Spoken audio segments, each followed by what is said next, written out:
Hello guys, तो आज का जो हमारा क्वेश्चन है इसमें हमें दे रखा है block of mass m is placed on a smooth wedge of inclination theta. The whole system is accelerated horizontally so that block does not slip on the wedge. The force exerted by the wedge on the block has a magnitude. तो guys यहाँ पे हमें क्या रखा है कि जो veg है और जो इसके ऊपर ब्लॉक रखा है ये तो दोनों है ना, ये सेम एक्सीलरेशन से मूव कर रही है क्योंकि हमें क्वेश्चन में दे रखा है wall system is accelerated horizontally. ठीक है, यानी कि जो वेज है और ब्लॉक है ये दोनों सेम एक्सीलरेशन से एक्सीलरेट कर रहे हैं। तो गाइस आप देख सकते हैं मैंने यहाँ पे एक वेज बना दिया है और गाइस इस क्वेश्चन को ना हम दो मेथड से सॉल्व करेंगे। पहला जो हमारा मेथड होगा इसमें क्या होगा कि जो ऑब्जर्वर है हमारा वो होगा वेज के बाहर। तो जब ऑब्जर्वर वेज के बाहर होगा और जब वो इस पूरे सिस्टम को देखेगा तो उसे क्या दिखेगा कि वेज भी ए एक्सीलरेशन से पॉजिटिव एक्स डायरेक्शन में मूव कर रहा है और जो ब्लॉक है ये भी ए एक्सीलरेशन से पॉजिटिव एक्स डायरेक्शन में मूव कर रहा है। तो अब ऑब्जर्वर के दिमाग में क्या ख्याल आएगा, वो सोचेगा कि अगर ब्लॉक ए एक्सीलरेशन से पॉजिटिव एक्स डायरेक्शन में मूव कर रहा है तो कोई तो फोर्स होगी ना जो इस ब्लॉक को ए एक्सीलरेशन प्रोवाइड कर रही होगी। तो गाइस अब हम वही देखेंगे कौन सी फोर्स इस ब्लॉक को ए एक्सीलरेशन प्रोवाइड कर रही होगी। तो गाइस हमें पता है कि जो ब्लॉक है इस पे एक नॉर्मल रिएक्शन लग रही है जो कि वेज इस ब्लॉक पे लगा रहा है और इसी नॉर्मल रिएक्शन को हमें फाइंड आउट भी करना है। ठीक है, लेकिन अभी हम देख रहे हैं कि कौन सी फोर्स इस ब्लॉक को ए एक्सीलरेशन प्रोवाइड कर रही है। अभी तो हमारा उस पर ही फोकस है। तो गाइस अब हम क्या करेंगे कि हम ये जो n है इसके हम दो कंपोनेंट करेंगे, लेकिन उससे पहले हमें देखना पड़ेगा कि कौन सा जो कंपोनेंट होगा वो कोस थीटा होगा और कौन सा साइन थीटा होगा। तो गाइस इसको ना मैं यहाँ पे बना देता हूँ, इस वेज को ना यहाँ पे बना रहा मैं। ये हो गया वेज, ठीक है। ये गाइस हो गया हमारा ब्लॉक जिसका मास m है और ये एक नॉर्मल रिएक्शन की फोर्स लग रही है और ये वाला एंगल है ये थीटा है। ठीक है गाइस, और इस ब्लॉक पे डाउनवर्ड ग्रेविटेशनल फोर्स लग रही है mg। ठीक है गाइस, अब गाइस क्या होगा कि अगर मैं इस n के दो कंपोनेंट करूंगा तो एक आएगा इस डायरेक्शन में, एक गाइस आएगा इस डायरेक्शन में और एक होगा इस डायरेक्शन में। ठीक है गाइस, तो गाइस आप मुझे बता सकते हैं अगर ये वाला एंगल थीटा है तो ये वाला एंगल कितना हो जाएगा 90 माइनस थीटा। ठीक है गाइस, अगर ये वाला एंगल 90 माइनस थीटा है, सॉरी गाइस यहाँ पे एक गड़बड़ हुई है, ये जो n का एक कंपोनेंट होगा ना वो यहाँ नहीं होगा, यहाँ नहीं होगा, वो कंपोनेंट यहाँ पे होगा इस डायरेक्शन में। ठीक है, तो गाइस अगर ये वाला एंगल थीटा है तो ये हो जाएगा 90 माइनस थीटा। ठीक है, अगर ये 90 माइनस थीटा है तो ये कितना हो जाएगा, ये हो जाएगा थीटा, क्योंकि इन दोनों के बीच में जो एंगल है वो कितना है, वो है 90 डिग्री।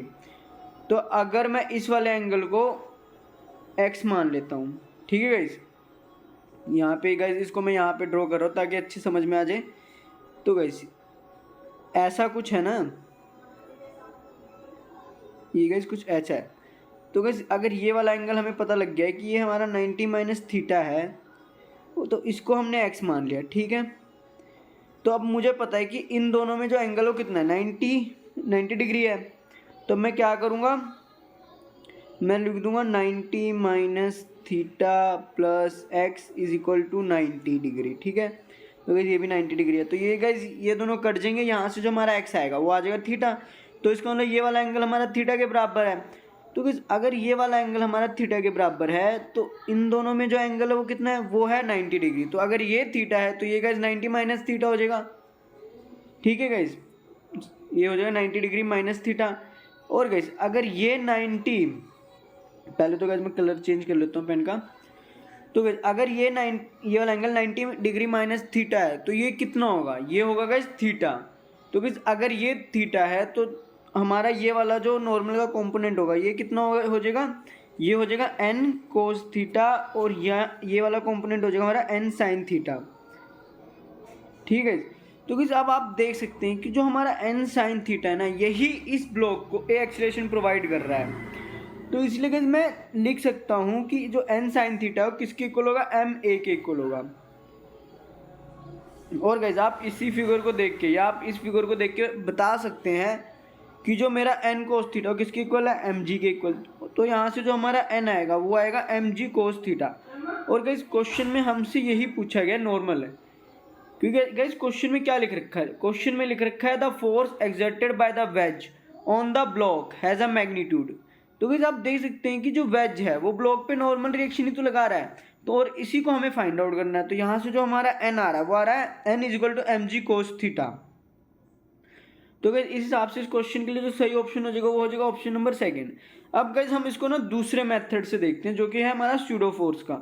और गाइस आपको पता है अब क्या होगा, स्यूडो फोर्स में जो हमारा ऑब्जर्वर होगा वो कहाँ पे होगा, वो होगा वेज के अंदर। तो गाइस आप देख सकते हैं मैंने यहाँ ऑब्जर्वर दिखा दिया जो कि है वेज के अंदर। तो गाइस आपको पता है कि जब ऑब्जर्वर ब्लॉक को देखेगा तो उसे ब्लॉक रुका हुआ दिखाई देगा, क्योंकि ऑब्जर्वर वेज के अंदर है इसीलिए उसको ब्लॉक रुका हुआ दिखाई देगा। तो अब ऑब्जर्वर सोचेगा कि ये ब्लॉक रुका हुआ क्यों है, क्योंकि उसे पता है कि इस ब्लॉक पे एक फोर्स लग रही होगी एम जी साइन थीटा जो कि इस ब्लॉक को स्लाइड कराना चाह रही होगी इस वेज पे, लेकिन उसे तो ये ब्लॉक रुका हुआ दिख रहा है। तो अब वो सोचेगा कि इस पे कोई दूसरी फोर्स तो होगी जो लग रही है जिसकी वजह से रुका हुआ है।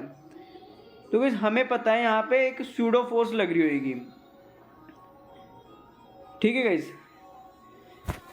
तो गाइस क्या होगा कि ऑब्जर्वर वेज के अंदर है तो ऑब्जर्वर का भी कुछ एक्सीलरेशन होगा, क्योंकि जिस एक्सीलरेशन से वेज मूव कर रहा होगा उसी एक्सीलरेशन से तो ऑब्जर्वर भी मूव कर रहा होगा। तो ऑब्जर्वर क्या करेगा कि जो अपना एक्सीलरेशन है उसको उल्टा करके इस ब्लॉक को दे देगा। तो इसलिए आप देख सकते हैं मैंने यहाँ ए लिख दिया है, ठीक है गाइस। और मैं इसको ब्लॉक के मास से मल्टीप्लाई कर दूंगा, ठीक है गाइस। अब क्या करेंगे, इस एम ए के दो कंपोनेंट करेंगे, एक होगा इस वाली डायरेक्शन में, एक होगा इस वाली डायरेक्शन में, ठीक है। तो ये वाला एंगल अगर हमारा थीटा है तो ये 90 माइनस थीटा हो जाएगा, ठीक है। अगर ये 90 माइनस थीटा तो ये थीटा हो जाएगा। फिर गाइस ये अगर थीटा है तो ये 90 माइनस थीटा हो जाएगा, और अगर ये 90 माइनस थीटा है तो ये थीटा हो जाएगा, ठीक है। तो अगर ये थीटा है तो ये वाला कंपोनेंट क्या हो जाएगा, ये हो जाएगा एम ए कोस थीटा, और इधर एक कंपोनेंट होगा इसी एम ए का, वो हो जाएगा एम ए साइन थीटा, ठीक है गाइस। अब मैं गाइस इसको इरेज कर रहा हूँ। तो गाइस अब ऑब्जर्वर को पता लग गया कि जो ये ब्लॉक है ये स्लाइड क्यों नहीं कर रहा, क्योंकि जो एम ए कोस थीटा है ना वो एम जी साइन थीटा को अपोज कर रहा है, ठीक है गाइस। तो अब हमें पता लग गया कि एम ए कोस थीटा है वो एम जी साइन थीटा को अपोज कर रहा है। तो यहाँ से हमें ना वेज का एक्सीलरेशन मिल जाएगा, या ये कह सकते हैं कि जो ये पूरा जो सिस्टम है ये किस एक्सीलरेशन से मूव कर रहा है वो हमें पता लग जाएगा।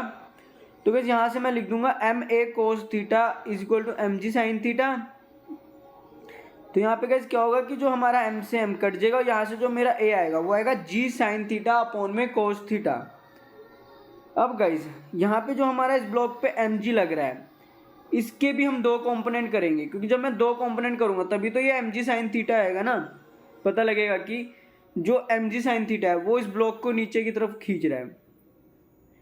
तो गाइस यहाँ पे mg के भी दो कंपोनेंट हो जाएंगे, इधर आएगा mg साइन थीटा और इधर आ जाएगा mg कोस थीटा। तो गाइस अब आप इस फिगर को देख के बता सकते हैं कि जो n होगा वो किसके इक्वल होगा, वो होगा mg cos theta plus ma sine theta के इक्वल। अब यहाँ से क्या करेंगे कि जो a है वो हमने निकाल लिया था एक्सीलरेशन जो कि आया था g साइन थीटा अपॉन में कोस थीटा। तो गाइस यहाँ से जो हमारा a है उसको मैं पुट कर दूंगा इसमें a की जगह, तो जो मेरा आएगा वो आएगा mg sine theta into sine theta upon में कोस थीटा। तो गाइस अब क्या होगा, यहाँ पे आ जाएगा हमारा साइन स्क्वायर, और इस पूरे को सॉल्व करके जो हमारी नेक्स्ट इक्वेशन आएगी वो आएगी mg cos square plus mg sine square upon में कोस थीटा। अब गाइस क्या करेंगे, यहाँ पे हम mg को कॉमन ले लेंगे और ब्रैकेट में लिख देंगे cos square theta plus sine square theta. तो गाइस आपको एक चीज़ पता है कि जो कोस स्क्वायर थीटा और साइन स्क्वायर थीटा वो किसके इक्वल होता है, वो होता है 1 के इक्वल। तो इसीलिए गाइस यहाँ पे हमारा mg 1 से मल्टीप्लाई हो जाएगा, जो कि मैंने यहाँ दिखाया नहीं है। तो गाइस यहाँ से जो हमारा नॉर्मल आएगा वो आएगा mg कोस थीटा। तो गाइस आप देख सकते हैं कि यहाँ इस वाले मेथड से भी जो हमारा नॉर्मल आ रहा है वो आ रहा है mg cos theta, sorry guys mg by cos theta आ रहा है, ठीक है। तो इस हिसाब से इस क्वेश्चन के लिए जो सही ऑप्शन होगा वो होगा ऑप्शन नंबर सेकेंड। और गैस अगर आपको कोई डाउट है इस क्वेश्चन में तो कमेंट करके बताइएगा। और गैस इस क्वेश्चन की पीडीएफ आपको हमारे टेलीग्राम चैनल पे मिल जाएगी, और इस पीडीएफ का जो लिंक होगा उसको मैं इस वीडियो के डिस्क्रिप्शन में भी दे दूंगा। और थैंक यू गाइस।